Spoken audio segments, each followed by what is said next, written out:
No, the title of this video is not clickbait. I have spent some time with a grail gun of mine, the M45A1, a few weeks now, and I have come to the conclusion that while it's not a bad gun, it does kind of suck. This is a terrible design.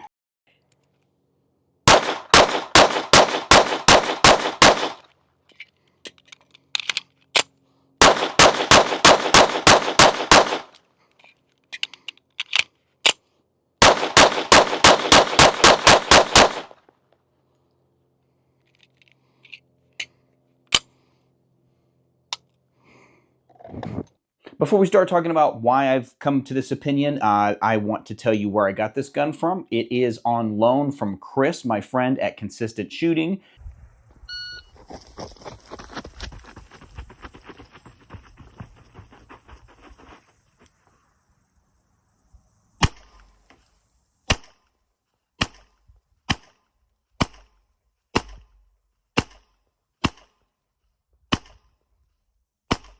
Go check out his Instagram. He is a shooting instructor here in North Texas, gives very good, no BS shooting instruction, and he is a good friend of mine, so he has let me borrow this. And Chris, I'm sure we'll still be friends after this, but my opinion is my opinion, and I can't change it. Also, keyboard warriors, I can already tell you are typing away in the comments, very angry because maybe I'm insulting your Grail pistol. I am not saying that this is not a good gun. Wait for the whole video and then you can go leave your comments from Mom's Basement down there, no problem. Not saying this is not a good gun. I'm not saying that it's not a cool gun. And I'm not saying that the dudes that ran it weren't good dudes and it didn't do work. I'm just saying that compared to the gun it replaced, the original M45 and what could have been, this is actually a pretty big disappointment. So don't always meet your hero, kids. Sometimes it can lead you to be disappointed. So first off, for a little bit of history, if you want to find out about this gun's predecessor, the M45 or MEUSOC 1911, go ahead and click a link wherever I posted a video about that.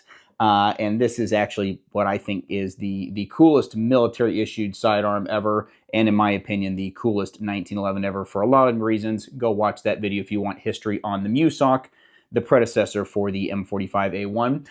So by 2012, the global war on terror was in full swing, and the M45s that had been started to be produced in 1985 and produced all the way through the early 2000s were starting to show some age, because these guns were built on M1911A1 frames, and in a lot of cases, those frames could have been produced during World War II. So by the time these guns were getting to the full swing of the global war on terror, they could have hundreds of thousands of rounds on the frames and associated parts. In fact, per Casey Crawford, who was actually a 2112 with the rifle team, and before it was PWS that made the original M45s, just the pre-deployment workup was around 5,400 rounds pre-deployment for every single time they went overseas of 230 grain ball on the M45 for those MEUSOC units. So that is a lot of rounds that's going through this gun. It was time after 70 plus years to give it a rest, retire it, and find something else. So the call went out for what would be the new close quarters battle pistol, the M45A1, and Colt answered the call with a modified version of their railgun. The initial order was for 4,036 pistols with an option for 8,000 more, so a total of 12,000. However, in 4 short years, MEUSOC began replacing the M45A1s with Glocks and old M9s, and then eventually in the 2020s with the M17 SIG 320 when that came out. So it did not serve in the global war on terror very long. So let's talk about the specs. What is this gun? There are many videos that go over this, so I'm going to try to cover it very quickly. It is a 5-inch 1911 N45 ACP. It is a Series 80, which gives some extra safeties, a drop safety. It's a firing pin block, but it is meant to be a block, a drop safety. It is 5-inch 45 ACP. It has Novak tritium front and rear sights. The original pistols were in a Cerakoted tan finish, a FDE. There was failures with that. We'll talk about that. And it eventually became Deco Bond, which is an ion bond PVD style finish. This is not an actual M45A1 because it doesn't say USMC on it scratched out. This is the civilian version that they decided to make a lot of money selling, so it says M45A1 on the side here. The military issued ones would say USMC, and those would be scratched out once they were demilled. It has a lowered-ish and flared ejection port. It is a standard GI style recoil system. It does use a dual spring recoil system. I'm going to talk about that in comparison with the M45 in a little bit to help mitigate recoil. It does have a 1913 style Picatinny rail.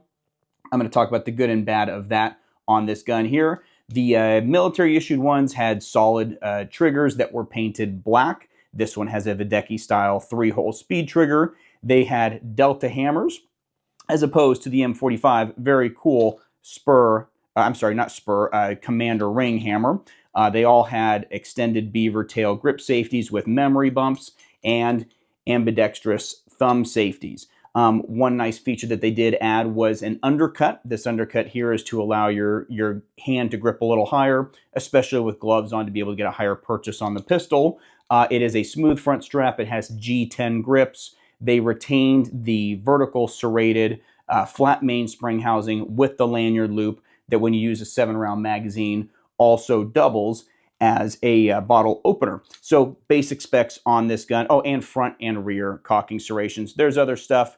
Go watch other videos if you want a review on the gun. This is just me talking about why I think it was kind of a disappointment. Okay, so not everything is bad. Let's talk about the good on this gun. The first is the availability of an integrated frame rail for accessories, lights, lasers. I don't know why you would use a laser on a handgun. I know people do for shooting under nods, but really it's for weapon-mounted lights. On the M45, Surefire did have an adaptable light that you could put on there. There was other versions. They used a 2-piece slide stop and a little arm that went under the grip screw here, but that was kind of cumbersome and not very good for finding holster compatibility, and it's not super secure. So using a 1913 Picatinny style rail, boom, you've got that availability there. I already talked about the undercut. That's nice. I am a big fan of undercuts over at Alchemy Custom Weaponry, the company that I work for, and Cabot Guns. All of our frames have undercuts unless it's something that is a resto mod style gun, a throwback gun that wouldn't have had them. The undercut just allows you to get much higher on the gun. The fact that they included an ambi on it, very, very cool as well. They also have front and rear cocking serrations just for all of the cool press checks that you want to do, although I am still a big fan of the Seagal style press check. My lawyers say to tell you not to do that at home, but this is my home and I can do it if I want to. And finally, that dual spring recoil system is very cool, but this is one of the points that goes from good into bad, and that's the fact that this is a 100% production gun, meaning we're talking all drop-in parts that do not need to be serialized because they are not that tight. Drop-in barrel, drop-in thumb safety. This is a gun that is assembled, not built. Its predecessor, the M45, was built on match-grade parts, and it had a gunsmith or a partially smith-fit barrel. This dual recoil spring system was come up with in an effort to imitate how good the M45 was without actually having to make it good. What would they need to mimic a fraction of our power? The second reason I'm underwhelmed about this gun is that it's Series 80. I understand that there are concerns about the 1911 being drop safe, and there are ways to mitigate that with a heavier firing pin spring. You can use titanium firing pins. They don't have the same longevity as stainless steel does, but that can work. There's a lot of ways to help mitigate drop safe issues, but the Series 80 firing pin block, it just makes the trigger not as good as a Series 70. So that is a little bit disappointing, and it doesn't make the trigger feel like a real 1911 trigger should feel. Next is the ambidextrous thumb safety. Yes, it's an ambidextrous thumb safety. However, it is less comfortable than the King's thumb safety from the MEUSOC and the Ed Brown that was used on the variant 4s of the MEUSOC. So they added this ambidextrous thumb safety, and I know I'm going to sound a little bit whiny here, but this thumb safety, the thickness of it in the back, it actually gives me some irritation right here on my thumb knuckle, just because it's so fat and thick and it's not profiled in the proper places on the back. Now, the guys that were Marine Raiders, they probably didn't care and they were wearing gloves, so whatever, more power to them, not a big deal. But it's sad because this King's style ambi thumb safety is so comfortable and it is so tactile, and it really puts your thumb exactly where it should be. To have that be the replacement, you know, definitely is a disappointment. Also, talking about gloves, no front strap checkering on this gun, which I think is a missed opportunity. The M45 did not have front strap checkering, but they use the badass rubber Pachmeyer wraparound grips. These are grippy as hell, and when you put them in gloves, it's like they stick. They're sticky. They stick to your gloves. So this is awesome.